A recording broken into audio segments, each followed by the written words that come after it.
Hello friends, अगर आप भी यूपी बीएड का इंट्रेंस एग्जाम देने वाले हैं 2022 में, तो आप सबके लिए ये वीडियो काफ़ी हेल्पफुल होगा। तो अगर आप विज्ञान वर्ग से हैं या साइंस साइड से आप यूपी बीएड का इंट्रेंस एग्जाम देने वाले हैं, तो आज की इस वीडियो में हम फिजिक्स का चैप्टर 1, जो चैप्टर 1 हमारा है मैकेनिक्स, जिसको हिंदी में कहते हैं यांत्रिकी, तो यांत्रिकी के हम इंपॉर्टेंट क्वेश्चन डिस्कस करेंगे। तो आप देख सकते हैं सारे क्वेश्चन यूपी बीएड में पूछे जा चुके हैं। तो आप यहाँ देख सकते हैं सन भी आपको पूछे गए यूपी बीएड 2014, यूपी बीएड 2013, यानी सारे ही क्वेश्चन ये एग्जाम में पूछे गए हैं और यहीं से क्वेश्चन बनते हैं एग्जाम में। तो आप देख सकते हैं सारे क्वेश्चन इंपॉर्टेंट है। तो आज की इस वीडियो में हम सारा क्वेश्चन, जितने भी सारे इंपॉर्टेंट क्वेश्चन हैं, टोटल 30 क्वेश्चन इस चैप्टर के हैं, मैकेनिक्स चैप्टर के। तो सारा क्वेश्चन हम डिस्कस करेंगे आपके साथ, पूरे स्टेप बाय स्टेप सोल्यूशन सहित आपको सारा कुछ एक्सप्लेन करेंगे और वैसे बताएंगे कि ऐसा क्यों होता है। तो आपके सारे डाउट्स हम क्लियर करेंगे आज के ही इस वीडियो में। अगर आप कुछ भी नहीं पढ़े तब भी ये वीडियो काफ़ी हेल्पफुल होगा आप सभी के लिए। तो अभी हम इस चैनल पर यूपी बीएड का जो इंट्रेंस एग्जाम होने वाला 2022 में, उसका अभी हमने फिजिक्स के जितने भी सारे चैप्टर हैं उसके सारे चैप्टर्स पर, हर एक चैप्टर्स पर एक एक वीडियो लेके आएंगे। जितने भी सारे इंपॉर्टेंट क्वेश्चन वो सारा कुछ डिस्कस करेंगे। फिर इसके बाद केमिस्ट्री, फिर इसके बाद बायोलॉजी, और जो भी आपका एग्जाम होता है, हिंदी, सामान्य ज्ञान, सारे हम चैप्टर के, सारे हम टॉपिक के, सारे चैप्टर्स के, सारे चैप्टर्स के जितने भी इंपॉर्टेंट क्वेश्चन होंगे सारा कुछ हम डिस्कस करेंगे आपके साथ। तो आज की इस वीडियो में हम सिर्फ चैप्टर 1 फिजिक्स का, जो कि चैप्टर 1 हमारा मैकेनिक्स है, जिसको हिंदी में कहते हैं यांत्रिकी, तो उसके हम टोटल 30 क्वेश्चन के आपको सोल्यूशन देंगे। तो आप जैसे सारे क्वेश्चन इंपॉर्टेंट है, तो ये क्वेश्चन आपसे एग्जाम में पूछा जा सकता है। तो सारे ही क्वेश्चन इंपॉर्टेंट है। तो जितने भी सारे इंपॉर्टेंट क्वेश्चन हो सारा कुछ हम डिस्कस करेंगे आज की वीडियो में। चलिए वीडियो स्टार्ट करते हैं, बिना टाइम इन्वेस्ट किए। तो आप अगर चैनल पर पहली बार हैं या फिर आपने अभी तक हमारा चैनल सब्सक्राइब नहीं किया, चैनल सब्सक्राइब जरूर कर लीजिएगा, क्योंकि इस चैनल पर आपको ऐसे ही इंपॉर्टेंट जितने भी सारे क्वेश्चन हैं यूपी बीएड के। अगर आप साइंस साइड से हैं तो साइंस साइड के अभी हमने स्टार्ट किया है फिजिक्स का। तो अभी हम फिजिक्स के चैप्टर 1 का आप देखेंगे। चैप्टर 1 के जितने भी इंपॉर्टेंट क्वेश्चन है उसको डिस्कस करेंगे। फिर इसके बाद हम चैप्टर 2, चैप्टर 3, फिर मैथ के, फिजिक्स, केमिस्ट्री, बायोलॉजी, सामान्य ज्ञान और हिंदी, और जो भी आपका सब्जेक्ट है द्वितीय प्रश्न पत्र में तर्क शक्ति, उसके भी हम क्वेश्चन लेके आएंगे, इंपॉर्टेंट क्वेश्चन। तो चलिए वीडियो स्टार्ट करते हैं और देखते हैं चैप्टर 1 के हम क्वेश्चन 1 से स्टार्ट करते हैं। तो चलिए हम क्वेश्चन देखते हैं। क्वेश्चन नंबर फर्स्ट हमारा है दाब का विमीय सूत्र है। तो आप देख सकते हैं 4 ऑप्शन गिवन है। तो हमसे पूछा गया है दाब का विमा क्या होगा। तो चलिए इसका हम आंसर दे लेते हैं। तो हमें दाब का फार्मूला पता होना चाहिए। दाब इक्वल टू होता है पी, दाब को हम पी से लिखते हैं, पी इक्वल टू होता है एफ अपान ए। तो ये दाब का फार्मूला हो गया। अब इसी फार्मूले से हम दाब का विमा निकालेंगे। तो एफ यहाँ पर बल है, बल का विमा होता है एम एल टी की पावर -2, ये बल का विमा होता है। और बीमा को हम बड़े कोष्टक में लिखते हैं। और अपान में एरिया है, ए से क्षेत्रफल है, क्षेत्रफल को हम लंबाई से नापते हैं, लंबाई गुने लंबाई। तो इसकी बीमा हो जाएगी एल स्क्वायर, क्षेत्रफल की बीमा हो जाएगी एल स्क्वायर। फिर इसको हम ऊपर ले जाएंगे तो हो जाएगा ये एम, ऊपर एल था, नीचे एल की पावर 2 है, ऊपर जाएगा एल की पावर -2। तो -2 में से 1 माइनस हो जाएगा तो हो जाएगा एल की पावर -1 टी की पावर -2। तो आप ऑप्शन दे सकते हैं। यहाँ पर हम फिर से एक बार लिख देते हैं। जो आया हमारा माइनस करने पर जो हमारा आया यम एल की पावर -1 टी की पावर -2। तो आप देख सकते हैं ऑप्शन कौन सा मैच कर रहा है। 4 ऑप्शन गिवन है ए बी सी डी। तो आप देख सकते हैं क्वेश्चन नंबर 1 का ऑप्शन डी मैच कर रहा है, एम एल की पावर -1 टी की पावर -2। तो क्वेश्चन कह रहा है दाब का विमीय सूत्र है, तो ऑप्शन डी होगा एम एल की पावर -1 टी की पावर -2। आई होप ये क्वेश्चन आपको समझ में आया होगा कैसे हम विमा निकालते हैं। नेक्स्ट क्वेश्चन देखते हैं, क्वेश्चन नंबर 2। तो अपन देखते हैं क्वेश्चन नंबर 2 है किसी पदार्थ का वह केंद्र जहां उसका संपूर्ण भार प्रभावी होता है कहलाता है। तो सिंपल सा कॉन्सेप्ट है, आप इसको जानते होंगे, वो गुरुत्व केंद्र कहलाता है। क्वेश्चन नंबर 2 का ऑप्शन डी इसका करेक्ट आंसर हो जाएगा। आप देख सकते हैं किसी पदार्थ का वह केंद्र जहां उसका संपूर्ण भार प्रभावी होता है। तो संपूर्ण भार पृथ्वी की तरफ ही होगा, गुरुत्वीय बल की तरफ होगा, तो उसको हम गुरुत्व केंद्र कहते हैं। तो क्वेश्चन नंबर 2 का ऑप्शन डी इसका करेक्ट आंसर हो जाएगा। चलिए हम आपको थ्योरी भी थोड़ा बता देते हैं। तो किसी प्रणाली में समस्त कणों का भार जिस बिंदु पर संकेंद्रित रहता है वह उस प्रणाली का गुरुत्वाकर्षण केंद्र कहलाता है, जबकि बिंदु जिस प्रणाली का समस्त द्रव्यमान केंद्रित रहता है उसे द्रव्यमान केंद्र कहते हैं। तो क्वेश्चन नंबर 2 का ऑप्शन डी इसका राइट आंसर हो जाएगा। चलिए देखते हैं क्वेश्चन नंबर 3। तो आप देख सकते हैं लिफ्ट के अंदर के आदमी का भार अधिक होगा। लिफ्ट के अंदर कोई आदमी है तो उसका भार अधिक कब होगा। तो आप देख सकते हैं ऑप्शन है, ऑप्शन ए लिफ्ट ऊपर की ओर त्वरित हो रही है, ऑप्शन बी लिफ्ट नीचे की ओर तो त्वरित हो रही है, ऑप्शन सी है लिफ्ट स्वतंत्रता पूर्वक गिर रही है, ऑप्शन डी है ऊपर जाते समय लिफ्ट का वेग कम हो रहा है। क्वेश्चन नंबर 3 का ऑप्शन इसका एक करेक्ट आंसर हो जाएगा। आप देख सकते हैं जब लिफ्ट कोई है, आप देखते हैं यहाँ पर लिफ्ट है और ये कोई व्यक्ति है, लिफ्ट में कोई व्यक्ति है, तो इसका भार अधिक कब होगा जब ये लिफ्ट ऊपर की ओर जाएगी। जब नीचे की ओर लिफ्ट गिरेगी तो उसको भार अपना कम महसूस होता है। आप भी अगर लिफ्ट में गए होंगे, लिफ्ट में जब भी आप रहे होंगे तो नीचे जब जाते समय आप अपना भार कम समझते होंगे, और जब ऊपर जाती है लिफ्ट तो आपको अपना भार अधिक लगता है। तो आप देख सकते हैं क्वेश्चन कर रहा है लिफ्ट के अंदर के आदमी का भार अधिक होगा कब होगा जब लिफ्ट ऊपर की ओर जाएगी। तो आप देख सकते हैं ऑप्शन ए मैच कर रहा है लिफ्ट। चलिए नेक्स्ट क्वेश्चन देखते हैं। क्वेश्चन नंबर 4 है किसी गेंद को 5 मीटर पर सेकंड के वेग से 19.6 मीटर ऊंची एक इमारत की छत से अनुप्रस्थ प्रक्षेपित किया जाता है। वह गेंद धरातल तक पहुंचने में क्या समय लगेगी। 4 ऑप्शन है, आप देख सकते हैं। Option A √2 second, option B 2 second, option C √3 second, option D है 3 सेकेंड। तो 4 ऑप्शन गिवन है। इसको चलिए हम कैसे सॉल्व करते हैं। तो माना कोई गेंद धरातल तक पहुँचने में इसको टी टाइम लगता है, तो यहाँ पर हम गति के 2-3 नियम लगाएंगे। तो अपने जैसे गति का जो 2-3 नियम होता है, एस इक्वल टू होता है you t plus half AT square से सॉल्व करेंगे और हमारा आंसर हम निकाल लेंगे। यहाँ पर जो u है वो प्रारंभिक चाल है, तो प्रारंभिक चाल 0 है। तो आप ऐसे क्वेश्चन कह रहा था प्रारंभिक चाल यहाँ पर 0 है। तो अब एक बार जल्दी क्वेश्चन फिर से पढ़ लेते हैं। किसी गेंद को 5 मीटर पर सेकंड के वेग से 19.6 मीटर ऊंची एक इमारत की छत से अनुप्रस्थ प्रक्षेपित किया जाता है, यानी छत पर से उसको फेंका जाता है। तो यानी स्टार्टिंग में उसकी चाल 0 रही होगी, तो यहाँ पर u 0 हो गया और t हमको निकालना है। तो गति के जो द्वितीय समीकरण s equal to u t plus half AT square. यहाँ पर जो a है वो एक्सेलरेशन है, तो यहाँ पर जो गुरुत्वीय लगेगा, गुरुत्वीय त्वरण लगेगा, तो यहाँ पर g हो जाएगा। तो फार्मूला हमारा क्या हो जाएगा, s इक्वल टू हो जाएगा you t plus half AT square होता है, तो यहाँ पर जो लगेगा काम वो हाफ GT लगेगा, क्योंकि जी यहाँ पर गुरुत्वीय त्वरण है, नीचे को लग रहा है, तो वो GT स्क्वायर होगा। एक ही जगह पर हम यहाँ पर g लिख देंगे, तो ये हो जाएगा हमारा s equal to u t plus half GT square. तो इसी फार्मूला में रखेंगे। यस जो हाइट है हमारा 19.6, तो यहाँ पर रख देंगे 19.6 इक्वल टू यू प्रारंभिक चाल 0 है, तो यहाँ पर 0 हो जाएगा प्लस हाफ जी, यहाँ पर कितना लेंगे हम 9.8 मीटर पर सेकंड होता है जी का मान, गुरुत्वीय त्वरण का मान, इंटू टी की वैल्यू हमें 2 सेकेंड क्वेश्चन में गिवन था। 2 स्क्वायर करेंगे तो आ जाएगा यहाँ पर 4 आ जाएगा। तो यहाँ से हमको क्या निकालना है, टी तो हमें क्वेश्चन में निकालना था ना, टी क्वेश्चन में गिवन था, टी निकालना है हमको क्वेश्चन में, टी हमको क्वेश्चन मार्क से टी निकालना है। तो यहाँ से हम टी को सॉल्व करेंगे तो आप यहाँ दे सकते हैं, आप इसको कैंसिल आउट भी कर सकते हैं। तो जाएगा ये 4 इंटू 9 हो जाएगा। और यहाँ से हम टी स्क्वायर निकालेंगे, टी स्क्वायर इक्वल टू हो जाएगा 19.6 अपान 4.9। तो इसको आप दशमलव कैंसिल आउट करेंगे और इसको 49 से डिवाइड करेंगे तो 4 टाइम में डिवाइड हो जाएगा, यानी 49 में हम 4 का मल्टीप्लाई करेंगे तो 196 आएगा। तो ये टी स्क्वायर की वैल्यू हो जाएगी यहाँ पर 4, तो टी की वैल्यू हम निकालेंगे तो √4 हो जाएगा, तो यहाँ पर 2 आ जाएगा, 2 सेकेंड। तो आई होप ये आपको समझ में आया होगा हमने क्वेश्चन कैसे किया। तो क्वेश्चन नंबर 4 का ऑप्शन बी इसका राइट आंसर हो जाएगा। आप दे सकते हैं 2 सेकेंड मैच कर रहा है, क्वेश्चन नंबर 4 का ऑप्शन बी इसका राइट आंसर होगा। देखते हैं नेक्स्ट क्वेश्चन, क्वेश्चन नंबर 5 क्या कह रहा है। निम्नलिखित में से कौन सी राशि सदिश या वेक्टर है। तो आप जानते होंगे अदिश राशि क्या होती है, जो सिर्फ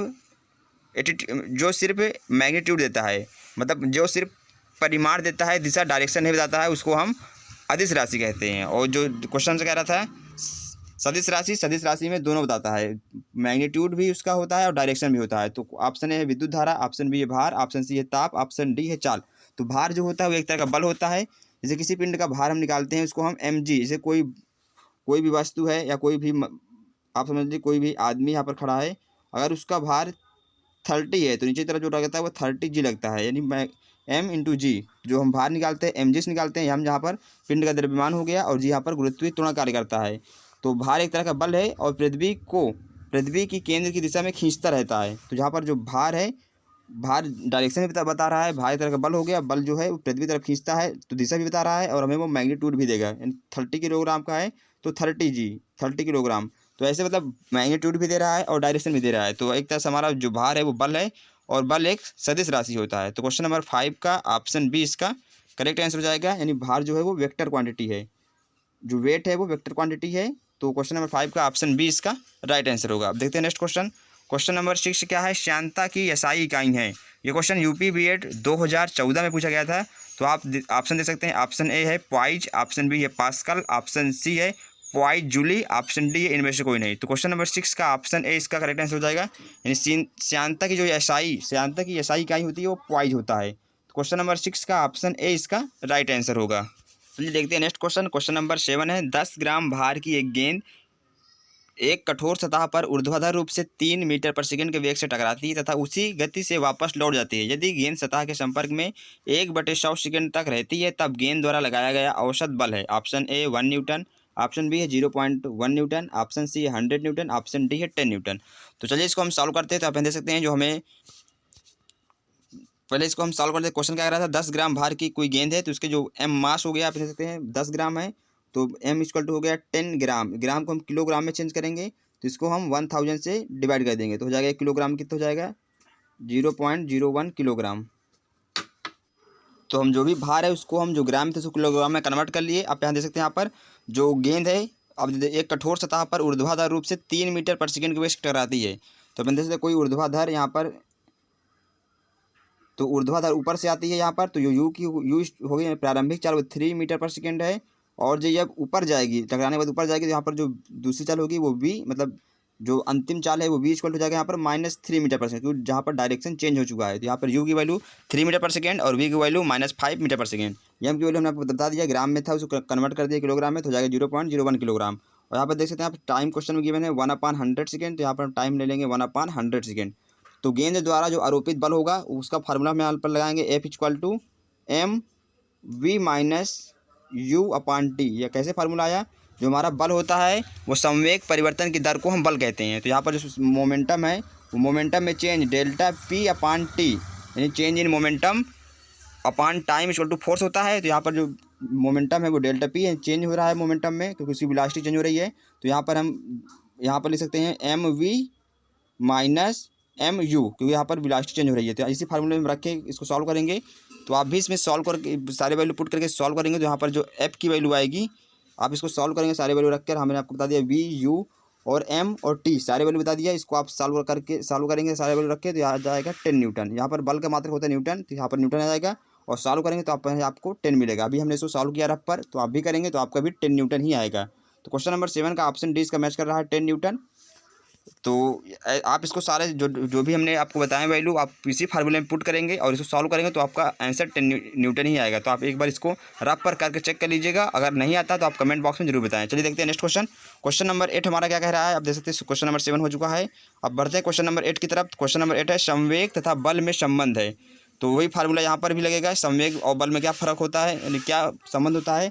जो बल होता है हमारा वो चेंज इन मोमेंटम होता है, संवेग परिवर्तन के समय दर को, संवेग परिवर्तन के समय दर को बल कहते हैं। तो यह इक्वल टू हमारा जो फार्मूला होता है वो ΔP/t होता है। यहाँ पर जो ΔP है वो संवेग परिवर्तन है। अगर उसकी चाल v, प्रारंभिक चाल u है और अंतिम चाल v है, तो यहाँ पर जो मोमेंटम हो जाएगा वो क्या हो जाएगा, mu-mv हो जाएगा और अपान t, क्योंकि यहाँ पर मोमेंटम फार्मूला होता है P इक्वल टू होता है mv, यानी मास और वेलोसिटी के मल्टीप्लाई को मोमेंटम कहते हैं। तो आप यहाँ से सॉल्व करेंगे यहाँ पर, तो इसका वैल्यू आप देख सकते हैं यहाँ पर F/t, तीसरे गुणा कर देंगे इसका, ये हो जाएगा इक्वल टू mu-mv। चलिए अब ऑप्शन मैच कर लीजिए, आपका ऑप्शन क्या मैच कर रहा है। तो यहाँ पर ऑप्शन डी आपको मैच कर रहा होगा। तो क्वेश्चन नंबर 8 का ऑप्शन डी इसका राइट आंसर हो जाएगा। तो आप देख सकते हैं क्वेश्चन नंबर 8 का ऑप्शन डी क्या है, F/t इक्वल टू mv-mu। इससे कोई दिक्कत नहीं, आप किसी को भी कुछ भी ले सकते हैं। यहाँ पर आप माइनस कॉमन भी ले लेंगे, तब भी माइनस कॉमन लेंगे तो हो जाएगा ये mv-mv। और बल हमारा कभी भी ऋणात्मक नहीं होता, तो यहाँ पर ऋण चिन्ह हम हटा देंगे तो हो जाएगा ये mv-mu। तो क्वेश्चन नंबर 8 का ऑप्शन डी इसका राइट आंसर हो जाएगा। क्वेश्चन नंबर 8 का ऑप्शन डी इसका करेक्ट आंसर है। देखते हैं नेक्स्ट क्वेश्चन, क्वेश्चन नंबर 9।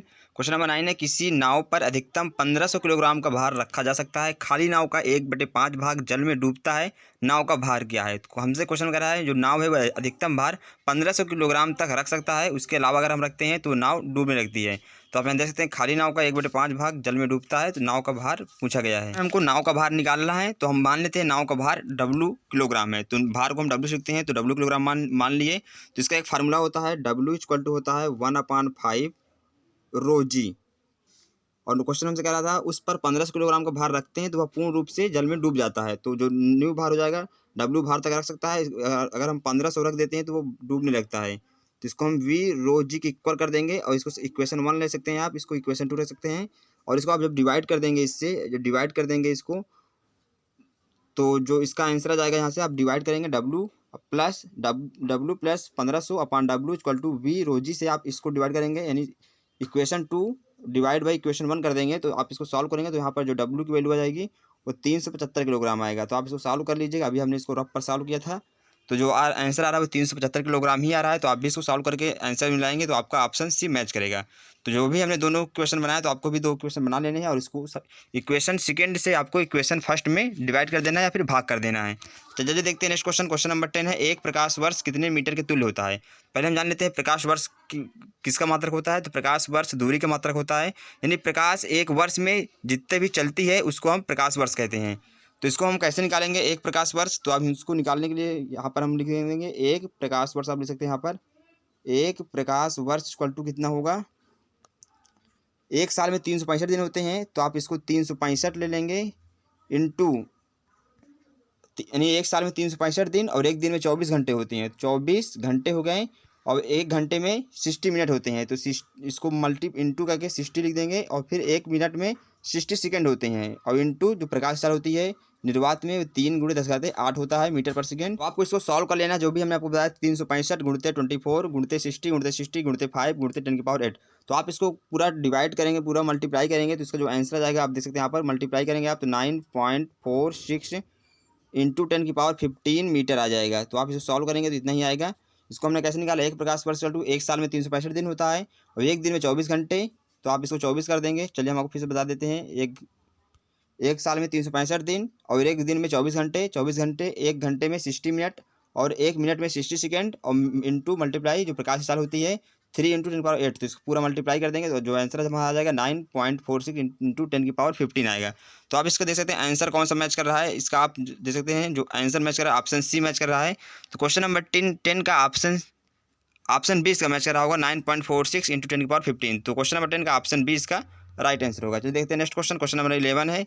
तो आप क्वेश्चन नंबर 11 पढ़ सकते हैं, यदि बर्फ का घनत्व 0.92 इंटू 10⁻3 किलोग्राम प्रति मीटर क्यूब तथा समुद्री जल का घनत्व 1.03 इंटू 10⁻3 किलोग्राम प्रति मीटर क्यूब है, तो बर्फ की शिला का कितने प्रतिशत आयतन जल के बाहर रहेगा। 4 ऑप्शन है। ये क्वेश्चन आया था यूपी बीएड 2013 में।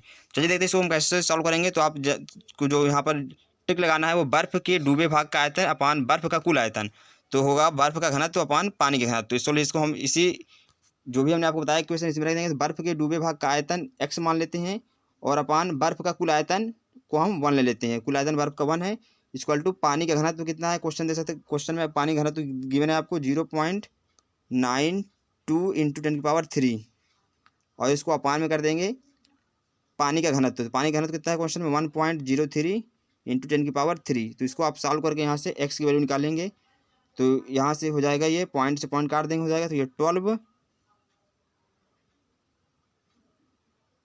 9 यहाँ पर 0.92 था, क्या था यानी बर्फ घनत्व 0.92 इंटू 10⁻3 था। तो यहाँ से हो जाएगा 92/103 और 10⁻3 कैंसिल आउट हो जाएगा। इसको आप डिवाइड करेंगे तो इसका जो आंसर आ जाएगा आप देख सकते हैं यहाँ पर। इसको आप जब सॉल्व करेंगे तो 92/103 आ जाएगा। और हमसे पूछा गया था बर्फ़ का जल के बाहर कितना आयतन निकलेगा, यानी बर्फ़ का जल के बाहर निकला आयतन कैसे निकालेंगे हम, तो इसको हम निकालेंगे 1 माइनस जो भी इसका सॉल्व करने पर आया x की वैल्यू 92/103। इसको हम सॉल्व करेंगे तो ये हो जाएगा 11/103। तो इसका जो ऑप्शन मैच करेगा, तो क्वेश्चन नंबर 11 का ऑप्शन इसका 11/103 आ गया। तो बर्फ़ का जल के बाहर निकला प्रतिशत हमें प्रतिशत आयतन निकालना है, तो हो जाएगा ये 11/103 मल्टीप्लाई बाई 100। इसको हम सॉल्व करेंगे तो हो जाएगा ये 10.68 आएगा, लगभग ये 11% के आसपास आएगा। तो इसका जो ऑप्शन ए इसका करेक्ट आंसर हो जाएगा। नेक्स्ट क्वेश्चन है क्वेश्चन नंबर 12 में, एक पिंड स्थिर अवस्था में एक समान त्वरण से चलना प्रारंभ करता है यदि वह पहले 2 सेकंड में s1 दूरी तथा अगले 2 सेकंडों में s2 दूरी तय करे, तो s1 व s2 के बीच संबंध क्या होगा। तो आप देख सकते हैं कोई पिंड है, यहाँ पर स्टार्टिंग में वहाँ पर पॉइंट कुछ भी पॉइंट ले सकते हैं। यहाँ पर स्टार्टिंग में चलता है वो s1 दूरी तय करता है, आप देख सकते हैं यहाँ पर s1, इसको हम a पॉइंट लेते हैं, यहाँ पर b ले लेते हैं। तो ए पर जो था उसकी प्रारंभिक चार्ज इक्वल टू 0 था, फिर वो s1 चलता है एक समान त्वरण से 2 सेकंड में दूरी तय करता है t = 2 सेकंड में, और फिर यहाँ पर b से फिर 2 सेकंड चलता है और पहुँच जाता है वो s2 दूरी तय करके c पर पहुँच जाता है। तो क्वेश्चन से पूछा गया तो s1 और s2 के बीच में रिलेशन क्या होगा। तो यहाँ पर हम जो गति का द्वितीय समीकरण है वही फार्मूला यहाँ पर लगाएंगे।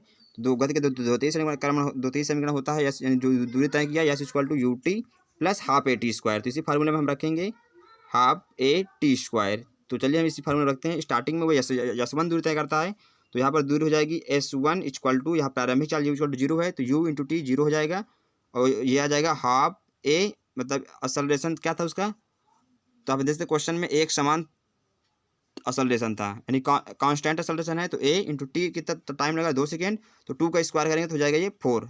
तो इसको हम डिवाइड कर देंगे तो हो जाएगा ये 2a, यानी s1 की जो वैल्यू आई वो 2a आ गया। अब इस तरह हम टोटल दूरी कितनी चला s1 + s2, टोटल दूरी a से लेकर c तक में s1 + s2 दूरी तय किया। तो यहाँ भी हम लगाएंगे s = ut, तो u यहाँ पर 0 है प्रारंभिक चार्ज, तो ut की वैल्यू 0 हो जाएगी और इक्वल टू हो जाएगा 1/2 असलरेशन कांस्टेंट ही है, t² टाइम कितना लगा तो आप यहाँ देख सकते हैं जो टाइम लगा 2 सेकेंड तक लगा S1 दूरी तय करने में और 2 सेकेंड लगा S2 दूरी तय करने में। तो टोटल दूरी S1 + S2 4 सेकेंड में तय किया। तो यहाँ पर हम टी के स्थान पर 4 रख देंगे, 4 का स्क्वायर हो जाएगा 16। तो इसको आप डिवाइड कर देंगे 2 8। तो यहाँ से जो S1 + S2 की वैल्यू आ जाएगी वो 8A आ जाएगी और S1 की वैल्यू 2 है। तो यहाँ पर हम S1 की वैल्यू के स्थान पर 2A रख सकते हैं। तो जो हमारी S1 की वैल्यू आएगी S1 2A आया और S2 हमने सॉल्व किया, S2 की वैल्यू जो आई है वो 6A आएगा। जिसको हम डिवाइड कर देंगे S2 अपान S1 करेंगे, तो आप भी डिवाइड करेंगे इसको। तो S2 की वैल्यू 6A अपान S1 की वैल्यू 2 है। तो A से A कैंसिल हो जाएगा और 2 से 6 कैंसिल हो जाएगा 3, यानी S2 = हो जाएगा 3S1। तो आप देख सकते हैं ऑप्शन से कौन सा मैच कर रहा है, तो S2 = आना चाहिए 3S1। तो इसका आप ऑप्शन देख सकते हैं, ऑप्शन कौन सा मैच कर रहा है, तो ऑप्शन इसका सी मैच कर रहा है 3S1 = S2। तो क्वेश्चन नंबर 12 का ऑप्शन सी इसका राइट आंसर हो जाएगा। तो ये देखते हैं नेक्स्ट क्वेश्चन, क्वेश्चन नंबर 13 है। 4 कैंडिला के एक समदैशिक स्रोत से ज्योति फ्लक्स उत्पन्न होता है। 4 ऑप्शन है ABCD। तो पहले हमें पता होना चाहिए ज्योति फ्लक्स का फार्मूला क्या होता है। तो ज्योति फ्लक्स का जो फार्मूला होता है पहले हम फार्मूला आपको लिख देते हैं। तो ज्योति फ्लक्स F होता है 4πL। यहाँ पर जो स्मॉल एल है, स्मॉल एल जो है ये आप देख सकते हैं 4 कैंडिला के एक समदैशिक स्रोत से। तो यहाँ पर जो 4 कैंडिला है वो एल की वैल्यू 4 हो जाएगा और यहाँ पर जो एफ है वो ज्योति फ्लक्स है। ज्योति फ्लक्स हमें निकालना था, तो 4π × 4 इसको आप सॉल्व करेंगे तो हो जाएगा ये 16π और इसका मात्रा जो होता है वो ल्यूमेन होता है। क्या होता है? ल्यूमेन। तो इस क्वेश्चन का ऑप्शन सी इसका राइट आंसर हो जाएगा। तो आप दे सकते हैं 16π। तो क्वेश्चन नंबर 13 का ऑप्शन सी इसका राइट आंसर। देखते हैं नेक्स्ट क्वेश्चन, क्वेश्चन नंबर 14 है। विमीय विधि से किसी पिंड के संवेग परिवर्तन ΔP का मान होगा। तो 4 ऑप्शन है। तो जो फोर्स का फार्मूला होता है क्या होता है आप जानते होंगे, फोर्स = होता है change in momentum at constant temperature पर, यानी ΔP/T फोर्स का फार्मूला होता है, यानी मोमेंटम में चेंज टाइम के रिस्पेक्ट में ΔP/T = F होता है।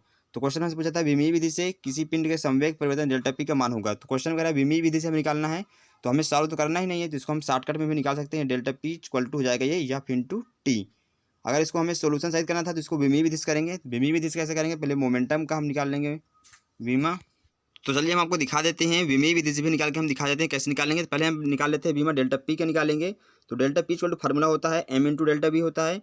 तो मास को हम M, मास की जो होता है विमा वो M होती है और वेलोसिटी होता है L⁻⁻1। तो ये हो जाएगा M L⁻⁻1 हो जाएगा बीमा। किसका हो जाएगा ये? मोमेंटम का, ΔP का हो जाएगा बीमा। और फिर जो 4 ऑप्शन है ABCD चारों को हम निकालेंगे, जिसका मैच करेगा ML⁻⁻1 से वही उसका करेक्ट आंसर हो जाएगा। चलिए हम ऑप्शन ए का निकालते हैं पहले। तो फोर्स का जो बीमा होता है ML⁻⁻2 होता है और यहाँ पर जो टाइम है, टाइम को हम सेकंड से मेजर करते हैं, तो यहाँ पर टाइम को हम T से ही लिखते हैं। तो इसको जब आप सॉल्व करेंगे तो इसकी जो बीमा हो जाएगी आप देख सकते हैं यहाँ पर क्या हो जाएगा, यहाँ पर बीमा वो हो जाएगा ML⁻⁻1 हो जाएगा, क्योंकि ऑप्शन ए इसका मैच कर रहा है। और ऑप्शन B, C, D तीनों का आप निकालेंगे तो ML⁻⁻1 नहीं आएगा। चलिए हम आपको निकाल के भी दिखा देते हैं। तो ΔT का जो बीमा होगा वो T हो जाएगा और अपान फोर्स का बीमा होता है ML⁻2। जब आप इसको सॉल्व करेंगे तो हो जाएगा M की पावर ऊपर जाएगा -1, L की पावर हो जाएगा -1 और T की पावर हो जाएगी 3। तो ये बीमा ऑप्शन B मैच नहीं कर रहा है। इसी तरह हम ऑप्शन C का भी निकाल लेते हैं और ऑप्शन D का भी निकाल लेते हैं।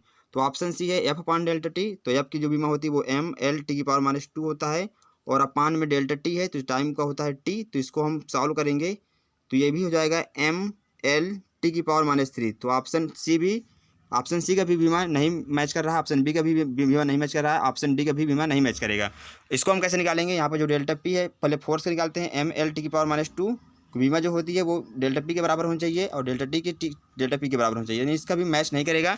तो सिर्फ ऑप्शन ए का ही डायमेंशन मैच कर रहा है, तो इसलिए इसका जो ऑप्शन ए है वही राइट आंसर होगा। तो हमने आपको विमीय विधि से भी बता दिया और जैसे भी फार्मूला होता है तो हमने आपको फार्मूला भी बता दिया। चलिए देखते हैं नेक्स्ट क्वेश्चन, क्वेश्चन नंबर 15 है। तो आप देख सकते हैं यहाँ पर चित्र में एक घर्षण रहित घिरनी दर्शाई गई है। तो देख सकते हैं ये क्वेश्चन UP B.Ed 2012 में पूछा गया है। तो आप यहाँ घिरनी देख सकते हैं, भार आपको दिख रहा होगा घिरनी।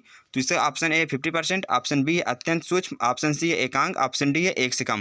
तो घर्षण रहित घिरनी की जो दक्षता होती है वो 50% होती है। तो क्वेश्चन नंबर 15 का ऑप्शन C इसका, ऑप्शन ए इसका राइट आंसर हो जाएगा। ये एकदम थ्योरी बेस्ड क्वेश्चन था, इसमें आपको कुछ नहीं करना था। नेक्स्ट क्वेश्चन देखते हैं, क्वेश्चन नंबर 16। मृत शरीर पानी में क्यों तैरता है? ऑप्शन ए है मृत्यु के बाद शारीरिक भार कम होने से, ऑप्शन B है तापमान शून्य होने से बर्फ से सस्ता तैरता है, ऑप्शन C है शरीर द्वारा विस्थापित पानी का भार शरीर के भार से अधिक होता है, ऑप्शन D उपरोक्त तीनों। तो क्वेश्चन नंबर 16 का ऑप्शन C इसका करेक्ट आंसर हो जाएगा, यानी शरीर द्वारा विस्थापित पानी का भार शरीर के भार से अधिक होता है। तो क्वेश्चन नंबर 16 का ऑप्शन C इसका राइट आंसर होगा। चलिए देखते हैं नेक्स्ट क्वेश्चन, क्वेश्चन नंबर 17। तो क्वेश्चन नंबर 17 आप देख सकते हैं, एक वस्तु को 100 मीटर पर सेकंड के वेग से ऊर्ध्वाधर ऊपर की ओर प्रक्षेपित किया गया है, इससे पृथ्वी पर टकराने से लगा समय होगा। तो हमें उड्डयन काल निकालना है, यानी जो आप एक क्वेश्चन में से पूछ रहा है धरती पर टकराने में कितना समय लगेगा, यानी जितना समय वो ऊपर रहा होगा उतने समय बाद ही नीचे आएगा। तो हमें उड्डयन काल निकालना है। उड्डयन काल किसे कहते हैं? कोई भी वस्तु जितनी देर तक हवा में रहता है उसे उड्डयन काल कहते हैं, यानी पृथ्वी पर टच हुए बिना जितनी समय तक वो ऊपर रहता है वो उसका उड्डयन काल कहलाता है। तो क्वेश्चन नंबर 17 का हम उड्डयन काल निकाल के इसको सॉल्व कर लेंगे। तो उड्डयन काल में उनको फार्मूला होता है T = होता है 2U/g, यानी इतने समय तक वो ऊपर रहा होगा और जब नीचे गिरेगा तो उड्डयन काल खत्म हो जाएगा वहाँ पर। तो हमसे पूछा गया था कितने समय बाद वह टकराएगा, तो उड्डयन काल निकाल लेंगे तो हमारा आंसर निकल जाएगा। तो 2 × U कितनी क्वेश्चन में गिवन था 100 और जी का होता है मान 10, तो इसको हम सॉल्व करेंगे तो आ जाएगा ये 20 सेकेंड। तो क्वेश्चन नंबर 17 का आप देख सकते हैं ऑप्शन बी इसका मैच कर रहा है। तो क्वेश्चन नंबर 17 का ऑप्शन बी इसका राइट आंसर हो जाएगा। सिर्फ आपको उड्डयन काल निकालना था इस क्वेश्चन में, जो कि बहुत सिंपल सा फार्मूला से हम निकाल लेंगे। देखते हैं नेक्स्ट क्वेश्चन। क्वेश्चन नंबर 18 है, दो सदिश P = 2i 2 cap i plus b cap j plus 2 cap k तथा q = cap i plus cap j plus cap के समांतर होंगे यदि 4 ऑप्शन है A B C D 4 option, उसको हम समांतर कब होंगे। तो इसको हम निकालने के लिए सिंपल सा फार्मूला लगाते हैं, सिंपल सा कॉन्सेप्ट लगाते हैं। आप देख सकते हैं यहाँ पर सॉल्व करेंगे हम, तो यहाँ पर हो जाएगा ये 2/1 = b/1 = 2/1, यानी जो भी i j k के जो भी कांस्टेंट है उसको हम कंपेयर कर लेंगे और इक्वल कर देंगे। दोनों जो भी दोनों सदिश दिए हैं अगर समांतर होंगे तो सभी की वैल्यू बराबर होनी चाहिए। तो यहाँ से हम इन दोनों को हल कर लेंगे, तो यहाँ से b की वैल्यू हो जाएगी 2, यहाँ से भी अगर हम हल करेंगे दोनों को तो यहाँ से b की वैल्यू हो जाएगी 2, तो जो कि ऑप्शन सी इसका मैच कर रहा है। तो क्वेश्चन नंबर 18 का ऑप्शन सी इसका राइट आंसर हो जाएगा b = 2। चलिए देखते हैं नेक्स्ट क्वेश्चन। क्वेश्चन नंबर 19 है, प्रकाश वर्ष मात्रक है। ऑप्शन ए द्रव्यमान का, ऑप्शन बी ऊर्जा का, ऑप्शन सी समय का, ऑप्शन डी दूरी का। तो उड्डयन काल अब देखते क्वेश्चन कह रहा है प्रकाश वर्ष मात्रक है, तो जो प्रकाश वर्ष मात्रक होता है वो दूरी का मात्रक होता है। यानी प्रकाश वर्ष से कहते हैं, यानी प्रकाश एक वर्ष में जितनी भी दूरी तय करता है उसको प्रकाश वर्ष कहते हैं, जो प्रकाश वर्ष दूरी का मात्रक है। तो क्वेश्चन नंबर 19 का ऑप्शन डी इसका राइट आंसर हो जाएगा। नेक्स्ट क्वेश्चन है, एक फेम्टोमीटर तुल्य है। तो एक फेम्टोमीटर में 10⁻⁻15 मीटर होता है। तो आपको ये याद होना चाहिए, पिकोमीटर, एंगस्ट्रॉम, माइक्रोमीटर, सारे आपको मालूम होना चाहिए, नैनोमीटर, जितने भी हैं सारे सभी कॉन्सेप्ट आपको मालूम होना चाहिए। तो एक फेम्टोमीटर तुल्य है वो 10⁻⁻15 मीटर के। तो क्वेश्चन नंबर 20 का ऑप्शन इसका डी मैच कर रहा है। आप देख सकते हैं यहाँ पर 10⁻⁻15 मीटर। तो चलिए हम इसको ऑप्शन डी इसको करेक्ट कर दे रहे हैं। नेक्स्ट क्वेश्चन देखते हैं, क्वेश्चन नंबर 21।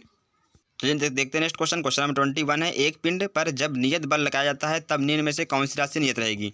तो जो बल का फार्मूला होता है F = यम, यहाँ पर होता है ma। तो यहाँ पर क्या कहते हैं, नियत बल लगाया जाता है, नहीं फोर्स कांस्टेंट है और यम तो कांस्टेंट रहता ही क्योंकि द्रव्यमान है, द्रव्यमान बढ़ेगा नहीं। तो यहाँ पर ए जो है वो भी कांस्टेंट या नियत रह जाएगी। जहाँ पर जो ए है इंग्लिश में इसको कहते हैं असलरेशन कहते हैं और हिंदी में कहते हैं त्वरण कहते हैं हिंदी में। तो क्वेश्चन नंबर 21 का ऑप्शन सी इसका करेक्ट आंसर हो जाएगा।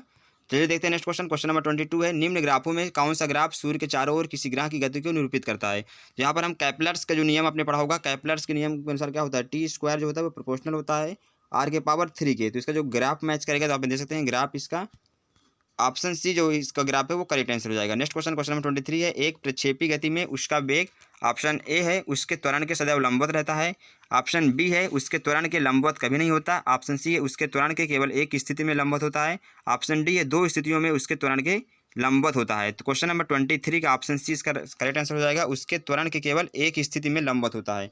नेक्स्ट क्वेश्चन देते हैं, क्वेश्चन नंबर 24, धातु के बने एक तार की लंबाई L तथा अनुप्रस्थ काट A है। इस तार के एक सिरे पर लंबवत एक बल mg लगाया जाता है जिससे तार की लंबाई में L की वृद्धि हो जाती है। यदि तार के पदार्थ की यंग मापी y हो तो बराह बल द्वारा किया गया कार्य होगा। तो हमें किया गया कार्य निकालना है।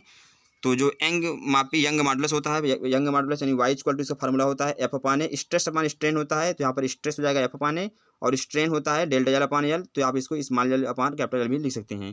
यहाँ पर क्योंकि लंबाई स्टार्टिंग में लंबाई L है तो इसको हम थोड़ा सिंप्लीफाई कर लेते हैं। तो F/A डिवाइड L/L करेंगे तो यहाँ पे बाहर के गुणा अंदर के गुणा तो हो जाएगा F/L × A हो जाएगा।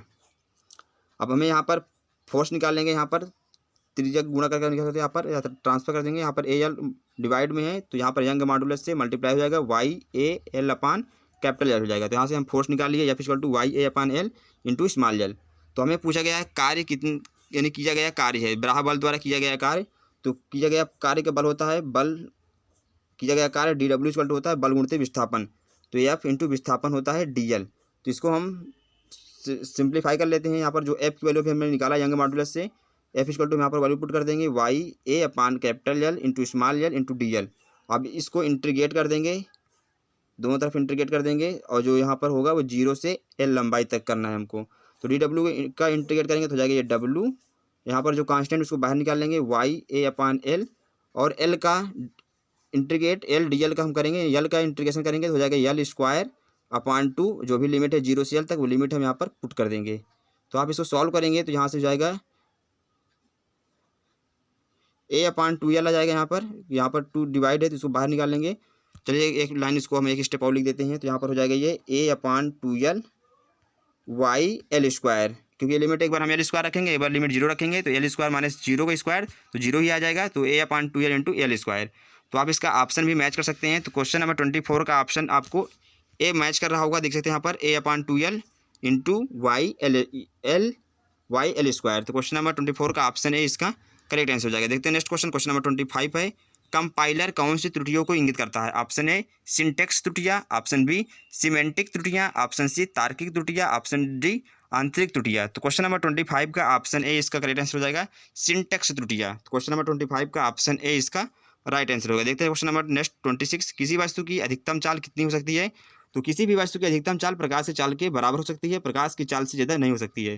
तो जो प्रकाश चाल आप जानते होंगे होती है 3 × 10⁸ मीटर पर सेकेंड होता है। तो क्वेश्चन नंबर 26 का ऑप्शन डी इसका करेक्ट आंसर हो जाएगा। नेक्स्ट क्वेश्चन, क्वेश्चन नंबर 27 है, एक स्प्रिंग बल नियतांक के से लटके द्रव्यमान का आवर्तकाल T है। यदि स्प्रिंग को 3 बराबर भागों में काटे तो प्रत्येक भाग का बल नियतांक क्या होगा? यदि एक भाग से वही द्रव्यमान लटकाए तो आवर्तकाल कितना होगा? तो यहाँ पर एक सिंपल कॉन्सेप्ट होता है, यदि के बल नियतांक वाली किसी स्प्रिंग को n टुकड़े में हम काट देते हैं तो प्रत्येक टुकड़े का जो बल नियतांक होता है वो NK होता है। NK अगर n टुकड़े में हम काटे हैं तो प्रत्येक टुकड़े का बल नियतांक हो जाएगा, वो जितने भी टुकड़े करेंगे उसका मल्टीप्लाई हो जाएगा तो NK, और प्रत्येक टुकड़े का जो आवर्तकाल हो जाएगा, आवर्तकाल को हो जाता है 1/√n गुना हो जाता है। तो आपको ये दोनों ही याद रखना है, जो बल नियतांक है जितने टुकड़े करेंगे उतने का मल्टीप्लाई हो जाएगा, और आवर्तकाल जितने हम टुकड़े करेंगे वो 1/√n गुना हो जाएगा। तो क्वेश्चन में हमसे कह रहा था 3 बराबर टुकड़े किया जाता है। तो आप देख सकते हैं क्वेश्चन में कह रहा था 3 बराबर भागों में काटे तो प्रत्येक भाग का बल नियतांक, तो बल नियतांक हो जाएगा मल्टीप्लाई 3 का। पहले क्या था 3 भागों में बांटे हैं तो बल नियतांक हो जाएगा 3 के, और एक भाग से वही द्रव्यमान लटका तो आवर्तकाल कितना होगा? तो आवर्तकाल कितना हो जाएगा, जितने हम टाइम्स उसको काटेंगे, जितने काटेंगे तो वही रूट में 1/√3 टाइम्स काटे हैं तो 1/√3 इंटू T यानी 1/√3 गुना हो जाएगा। तो इसका जो ऑप्शन आप देख सकते हैं मैच कर रहा होगा, पहले 3 के ऑप्शन भी तो रोंग ही हो गया। ऑप्शन ए सी डी में 3 के हैं, और यहाँ पर जो आवर्तकाल हो जाएगा वो T/√3 हो जाएगा। तो ऑप्शन सी इसका मैच कर रहा होगा। आप भी देख सकते हैं 27 का ऑप्शन सी इसका करेक्ट आंसर हो जाएगा 3K T/√3। क्वेश्चन देते हैं क्वेश्चन नंबर 28, जब कोई ब्राहा बल न लगा हो तब द्रव्य की एक छोटी बूंद की आकृति निर्धारित होती है। तो ऑप्शन ए पृष्ठ द्रव्य के पृष्ठ तनाव से, ऑप्शन बी द्रव्य के घनत्व से, ऑप्शन सी द्रव्य की श्यानता से, ऑप्शन डी वायु के ताप से। तो क्वेश्चन नंबर 28 का ऑप्शन ए इसका करेक्ट आंसर हो जाएगा। तो क्वेश्चन नंबर 28 का ऑप्शन ए करेक्ट है। अब देखते हैं जब कोई ब्राहा बल न लगा हो तब द्रव्य की एक छोटी बूंद की आकृति निर्भर करती है पृष्ठ के तनाव पर। अगर बड़ा भाग होगा, बड़ी बूंद होगी या फिर बड़ा कोई भी पिंड है तो उसमें गुरुत्वाकर्षण बल लगता है। तो यहाँ पर छोटी बूंद है तो यहाँ पर द्रव्य के पृष्ठ तनाव से। तो क्वेश्चन नंबर 28 का ऑप्शन ए इसका राइट आंसर हो जाएगा। देखते हैं नेक्स्ट क्वेश्चन, क्वेश्चन नंबर 29। तो क्वेश्चन नंबर 29, यदि केश नली का व्यास दोगुना कर दिया जाए तो इसमें चढ़ने वाले जल की लंबाई ऑप्शन ए दोगुनी हो जाती है, ऑप्शन बी आधी रह जाती है, ऑप्शन सी वही रहती है, ऑप्शन डी शून्य हो जाती है। तो क्वेश्चन नंबर 29 का जो हम केश नली में जो द्रव्य की ऊंचाई होती है उसका पहले फार्मूला में पता हो जाइए। तो केश नली में द्रव्य की ऊंचाई का फार्मूला होता है, ऊंचाई को हम ऐसे लिखते हैं तो H इक्वल टू होता है 2T cos θ/r dg। यहाँ पर जो g है वो ग्रेविटी है यानी गुरुत्वाकर्षण नियतांक है, g यहाँ पर जो है वो गुरुत्वीय त्वरण है, और यहाँ पर जो d है वो व्यास है, r रेडियस है, t टाइम पीरियड है या आवर्तकाल है। तो क्वेश्चन हमसे कह रहा था कि व्यास दुगुना कर देते हैं यानी d को यहाँ पर दुगुना कर देते हैं तो जो उसकी हाइट है, ऊंचाई है, वो कितना हो जाएगा? तो वो आधी रह जाएगी। तो क्वेश्चन नंबर 29 का ऑप्शन बी इसका राइट आंसर हो जाएगा। आप देख सकते हैं यहाँ पर यानी केस नली में द्रव की ऊंचाई का जो फार्मूला होता है h = 2t cos θ/RdG होता है। यहाँ पर जो t है वो द्रव का पृष्ठ तनाव है, थीटा जो है वो द्रव का सतह का स्पर्श कोण है, r जो है वो केस नली की त्रिज्या है, और जो d है वो द्रव्य का घनत्व है, और g यहाँ पर जो है वो गुरुत्वीय त्वरण है। तो यहाँ पर जो h है वो इन्वर्सली प्रोपोर्शनल है 1/d के, और d को यहाँ पर कितना किया जाता है, दुगुना कर देते हैं, तो यहाँ पर जो h है वो आधा हो जाएगा। तो क्वेश्चन नंबर 29 का ऑप्शन बी इसका राइट आंसर हो जाएगा। देखते हैं नेक्स्ट क्वेश्चन, और इस वीडियो का लास्ट क्वेश्चन है। तो मैकेनिक्स के जितने भी सारे इंपॉर्टेंट क्वेश्चन थे, 30 इंपॉर्टेंट क्वेश्चन हमने आपको डिस्कस कराया है। तो चलिए लास्ट क्वेश्चन भी देख लेते हैं। तो क्वेश्चन नंबर 30 कह रहा है किसी कण की अधिकतम चाल कितनी हो सकती है। तो यही सेम क्वेश्चन था, अभी हमने आपको बताया था यहाँ पर। तो रिपीटेड क्वेश्चन आया है ये, और ये यूपी बीएड 2008 में पूछा गया है। तो किसी कण की अधिकतम चाल उसकी प्रकाश की चाल से अधिक नहीं हो सकती है। तो क्वेश्चन नंबर 30 का ऑप्शन सी इसका मैच कर रहा होगा 3 × 10⁸ मीटर पर सेकेंड। तो इस वीडियो में हमने 30 इंपॉर्टेंट क्वेश्चन डिस्कस किए। आप देख सकते हैं यहाँ पर 30 इंपॉर्टेंट क्वेश्चन जो कि एग्जाम में पूछे गए थे यूपी बीएड में, जो कि हमने आपके साथ डिस्कस कर दिया है। तो आप देख सकते हैं जो भी हम लास्ट में क्वेश्चन डिस्कस किए हैं वो क्वेश्चन यूपी बीएड 2008 में पूछा गया था। तो ये सारे क्वेश्चन अगर आप तैयार कर लेते हैं तो आपके क्वेश्चन इससे बनने के चांसेस हैं, इसके बाहर से क्वेश्चन नहीं आएंगे। मैकेनिक्स के जितने सारे क्वेश्चन थे हमने आपको डिस्कस कर दिए हैं। आई होप ये वीडियो आपको अच्छा लगा हो। वीडियो पर आपको अच्छा लगा तो वीडियो को लाइक एंड शेयर जरूर करिएगा। अगर आपने अभी तक हमारे चैनल को सब्सक्राइब नहीं किया, चैनल को सब्सक्राइब जरूर कर लीजिएगा, क्योंकि अब इसके हम जो भी फिजिक्स के नेक्स्ट चैप्टर होंगे उस डिस्कस करेंगे। फिर इसके बाद केमिस्ट्री, मैथमेटिक्स और जो भी सामान्य ज्ञान, हिंदी और जितने भी सारे चैप्टर हैं, टॉपिक है, सारा कुछ हम डिस्कस करेंगे आपके एग्जाम से पहले ही। अगर तो आप भी बीएड का एंट्रेंस एग्जाम देने वाले 2022 में, तो आप सबके लिए बहुत ही इंपॉर्टेंट क्वेश्चन हम डिस्कस करेंगे। इस वीडियो में इतना ही दोस्तों, मिलेंगे आपसे बहुत जल्द नेक्स्ट वीडियो में।